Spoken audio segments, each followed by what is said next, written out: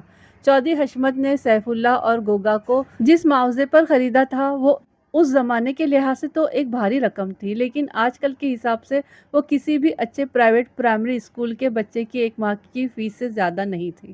اس افسوسناک کھیل کے مرکزی کردار یعنی چودھری حشمت کی گرفتاری میرے لیے بہت آسان ثابت ہوئی، کیونکہ گرفتاری سے قبل میں علی مراد، سیف اللہ اور گوگا کی شکل میں اس کے خلاف ثبوت جمع کر چکا تھا۔ ان تینوں کا اقبالی بیان چودھری حشمت کو ٹھیک ٹھاک فٹ کرنے کے لیے کافی تھا۔ اس کینہ پرور شخص نے اپنے دل میں موجود انتقام کی حسرت کو نکالنے کے لیے ایک معزز انسان کی قبر اور لاش کی جس طرح بے حرمتی کروائی تھی، وہ سخت سے سخت ترین سزا کا تقاضا کرتی تھی۔ میں نے آپ کی توقع سے کہیں زیادہ عدالت سے سزا دلوا کر چودھری حشمت کو جیل کی سنگلاخ دیواروں کے پیچھے پہنچا دیا۔ یہ کیس اپنے منطقی انجام کو تو پہنچ گیا، لیکن اس کے ایک انتہائی دل شکستہ اور رنجیدہ پہلو کا ذکر کرنا بھی ضروری ہے، اور وہ نازک پہلو ہے زیب النساء عرف زیبن۔ اسی زیبن کی سجھائی ہوئی راہ پر قدم رکھ کر میں نے یہ کامیابی حاصل کی تھی، اور اسی زیبن نے اپنے محبوب کو حاصل کرنے کے لیے پیر جمن شاہ کی بتائی ہوئی ایک انتہائی خطرناک ترکیب پر عمل کر ڈالا تھا۔ یہ الگ بات ہے کہ وہ جسے چاہتی تھی وہ بہت ہی کمینہ، کمظرف اور گھٹیا ثابت ہوا۔ اس کیس کے اختتام پر زیبن مجھ سے ملنے آئی تھی۔ گوگا کے مجرمانہ ذہنیت والے انکشاف کے بعد اس کے دل اور دماغ کی جو کیفیت ہوئی ہوگی اس کا اندازہ آپ بخوبی لگا سکتے ہیں۔ زیبن کے لیے میرے دل میں ہمدردی اور خلوص کے جذبات تھے۔ میں نے اسے ایک غمزدہ بیٹی کی حیثیت سے ٹریٹ کیا اور یہی مشورہ دیا کہ وہ اپنے باپ کی خواہش کے مطابق شادی کر لے۔ گوگا والے غم کو بھلانے کے لیے ضروری تھا کہ اس کی فوراً کہیں شادی ہو جائے۔